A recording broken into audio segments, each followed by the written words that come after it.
ఇక ప్రభుత్వాన్ని నడుపుతున్నారా వీళ్ళు సర్కస్ ఫీట్లు చేస్తున్నారో కూడా అర్థం కాని పరిస్థితి ఉంది.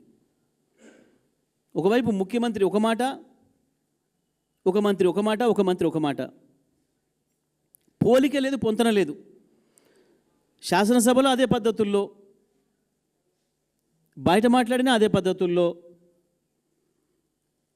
కోమటిరెడ్డి వెంకరెడ్డి పాపం మేము రింగ్ రోడ్ పూర్తి చేసిన గడ్కరీ నాకు దోస్తు, చిన్నప్పటి దోస్తు అని చెప్పేసి కోతలు కోసిండు. పాపం మా బాధితులు పోతే అది ఇప్పట్లో అయ్యేది ఉందా పోయేది ఉందా పోరి, మీరు చూస్తారా నేను చూస్తాను, మన మనవాళ్ళు కూడా చూడరు పోరి మాట్లాడండి. కోతలేమి ఇట్లా మీడియా ముందట, మైక్ పక్కన పోతే గట్లా. ఇంకేంటిది నిన్న ధరలు పెంచిన సంగతి నాకు తెలియదు. సిగ్గనిపించాలి కదా మంత్రి చెప్పుకోవడానికి బయటికి. ఒకవేళ తెలియకుండానే చేసినా, ముఖ్యమంత్రి చేసినా, ఎవడన్నా నాకు తెలిసేసి చేసిండా అడిగి చేసినా చెప్పుకోవాలి. దానికంటే ముందు రోజే ప్రకటించారు తెలంగాణలో ధరలు ప్రకటించమని, తెల్లారే పెరిగినాయి. మళ్ళీ ఇవ్వాలి నిన్న అయిన స్టేట్మెంటు నాకు తెలియకుండా పెంచారు, మళ్ళీ పెరగనియను. అసలు మాటకు చేతకు పొంతన లేకుంటుండ్రు. జూపల్లి కృష్ణారావు ఆయన మంత్రి, బ్రాండ్లు ఎందుకు మార్చిర్రు నాకు తెలియకుండా మార్చిర్రు, లిక్కర్ బ్రాండ్లు నాకు తెలియకుండా మార్చిండ్రు, నోటిఫికేషన్లు నాకు తెలియకుండా ఇచ్చిండ్రు.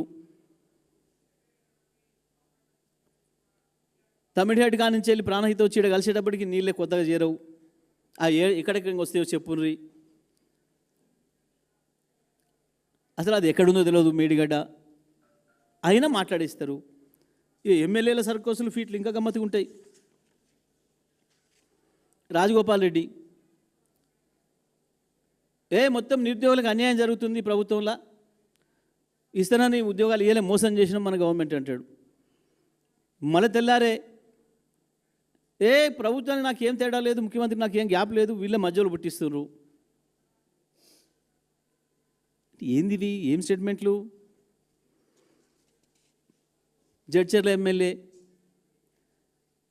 మొత్తం ఈ ప్రభుత్వంలో రియల్ ఎస్టేట్ దందా జరుగుతుంది, మంత్రులు ముఖ్యమంత్రులు 30% భూములు అడుగుతున్నారు. ఎవరైనా భూముల పంచాయతీ గురించి వెళ్ళిపోతే నా దగ్గర ఇండస్ట్రీలో గూల కొడతా, నేను తగలబెడతా. ఒక ఎమ్మెల్యే ఇంకో ఎమ్మెల్యే ఇంకా విచిత్రం. నా నియోజకవర్గంలో వరదలు వచ్చినాయి, ముఖ్యమంత్రి రాష్ట్ర ప్రభుత్వం పట్టించుకోవట్లే, 100 కోట్లు మాకు అప్పేయండి అని ప్రపంచ బ్యాంకు కుతర రాసిండు. ప్రపంచ బ్యాంకుడు రాష్ట్ర ప్రభుత్వానికి తెచ్చుడే కష్టం, కేంద్ర అనుమతి లేకుండా. ఒక ఎమ్మెల్యేకు ఆయన నియోజకవర్గంలో వరదలు వచ్చినాయి కాబట్టి ఈడ ముఖ్యమంత్రి లేడు, మంత్రివర్గం లేదు, నాకు చక్కగా మా నియోజకవర్గానికి 100 కోట్లు ఇయ్యండి. మా నియోజకవర్గం కుదబెట్టి తెస్తాడా? ఏం పెట్టి తెస్తాడు వరల్డ్ బ్యాంక్ దగ్గర?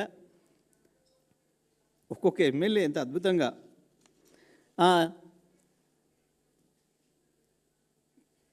పాపం చెప్పదండి ఎమ్మెల్యే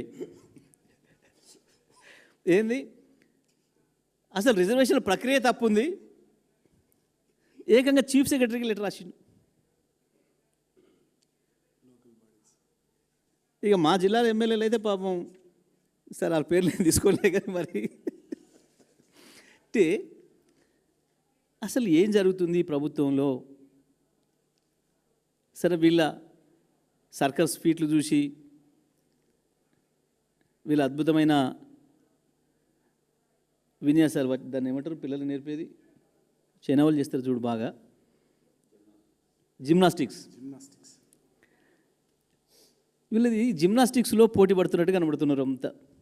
ముఖ్యమంత్రి, మంత్రులు, ఎమ్మెల్యేలు ఒకరిని మించి ఒకడు, ఒక ఐటమ్ గాన్ల కథ తయారైంది వాళ్ళ ప్రభుత్వం. ఇవన్నీ సర్కస్ ఇటు ఆడించుకుంటా, సర్కస్ మాస్టర్ మాత్రం బ్రహ్మాండమైన రియల్ ఎస్టేట్ దందా చేస్తున్నాడు.